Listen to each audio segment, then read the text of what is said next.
problem, and thinking problems are the most expensive kind. The middle class has mastered one devastating art: looking rich while staying average. Nice cars financed at rates they don't understand. Kitchen renovations paid for with home equity lines. Vacations funded by credit cards that charge interest most people can't calculate. They call this lifestyle. I call it a slow-motion financial suicide with excellent staging. You see, the system doesn't want you rich. It wants you comfortable, just comfortable enough to keep consuming, just anxious enough to keep working. The banks smile when you sign the mortgage. The government collects when you earn. The corporations sell you another shiny object when you're bored. Everyone's getting rich except you, and you're too busy upgrading your prison to notice the bars. Here's the truth nobody wants to hear. Wealth isn't about what you earn. It's about what's left after you subtract stupidity. The middle class calls their mortgage an investment. They call their car a necessity. They call their credit card rewards free money. That's not financial literacy. That's self-delusion with paperwork. When I was young during the Depression, people saved first and spent later. They understood something fundamental. Money doesn't care about your feelings. Today's middle class does the opposite. They spend first and pray the future will somehow be richer. They've confused motion with progress, activity with achievement.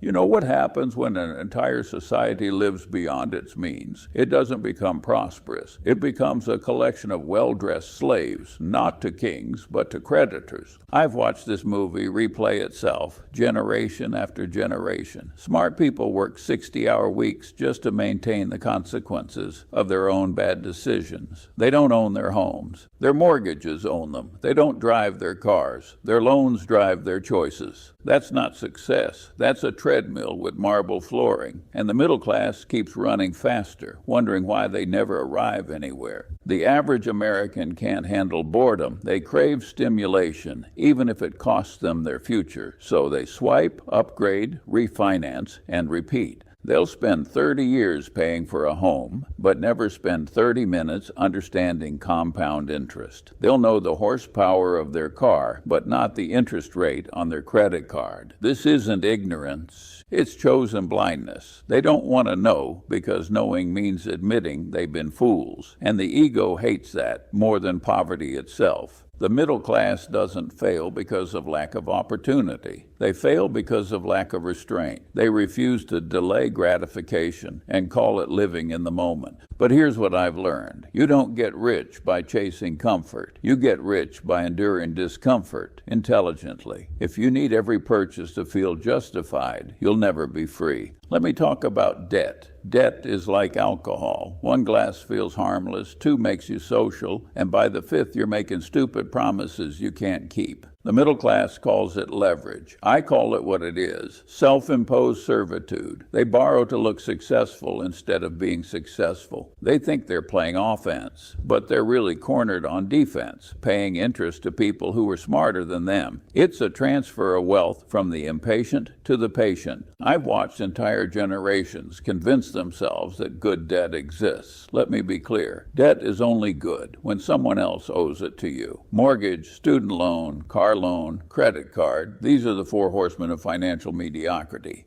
Optionality. That's what wealth really buys. The ability to walk away, to say no, to not care what the market, your boss, or the bank thinks. You can't have optionality when your life is pre-sold to creditors. The middle class has turned the word loan into a love language. They'll borrow for college, a wedding, furniture, even a vacation. Then they brag about their credit score like it's a badge of honor. Let me tell you a secret. Your credit score measures how well you've played by the lender's rules. It's not a sign of intelligence. It's a sign of compliance. I've seen this movie before. In 1929, Americans borrowed to buy stocks. In 2008, they borrowed to buy homes. In both cases, when the music stopped, debtors were the ones left standing without chairs. The middle class still hasn't learned. They borrow today, believing tomorrow will be richer. I've never met a man who lost his house because he didn't have debt, but I've met thousands who lost everything because they had just a little too much. Debt doesn't just steal your money, It steals your calm, your time, your ability to think independently. When you owe someone money, you start filtering your decisions through fear. That fear quietly corrodes your judgment.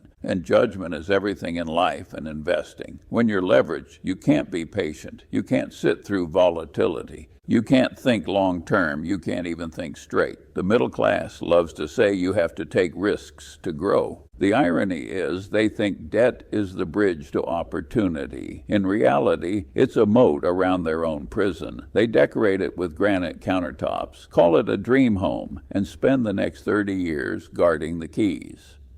Remember this, if you need to borrow money to look successful, you've already failed the test, because true wealth is silent, slow, and self-funded. The moment you need other people's money to maintain your image, you're not building freedom. Now let me talk about something even more insidious than debt, comfort. Comfort is the new poverty. Most people don't get trapped because they're dumb. They get trapped because they're comfortable enough not to change. The middle class loves comfort more than truth. They'll complain about inflation, debt, taxes, but not enough to actually do anything about it. A man earns $50,000 a year. He says, when I hit $100,000, I'll start saving. He hits $100,000 and suddenly life got more expensive. Then he says, when I hit $200,000, I'll finally invest. By then he's 45, tired, and still broke. The problem isn't his income, it's his thermostat. Every time his income warms up, he resets comfort to a higher level. He thinks progress means owning more stuff. But the more you own, the more you owe, in time, attention, and energy. Every new gadget, every new subscription, every new upgrade, they don't just cost money, they cost focus. And focus is the real capital of a rational mind. You can't think independently when your head is full of noise. The middle class has built an economy around their own laziness. They pay for fast food because cooking takes effort. They pay for streaming because boredom feels unbearable. They don't see it as laziness, they call it self-care. Meanwhile, every swipe, every click, every order funnels money to people who understand how comfort destroys discipline. If you make comfort your goal, someone smarter will sell it to you at a premium. People love to talk about passive income, but the truth is they're the passive income. I've spent my life watching people underestimate the cost of comfort. Comfort turns sharp minds into dull ones. It teaches you to tolerate mediocrity, to rationalize stagnation. You see, discomfort is the seed of growth. Every good decision I ever made started from irritation. I was irritated by ignorance, by waste, by stupidity. The middle class calls discomfort stress, and they medicate it, avoid it, outsource it. The rich call discomfort tuition. The middle class will endure 30 years of job anxiety, debt pressure, and financial stress.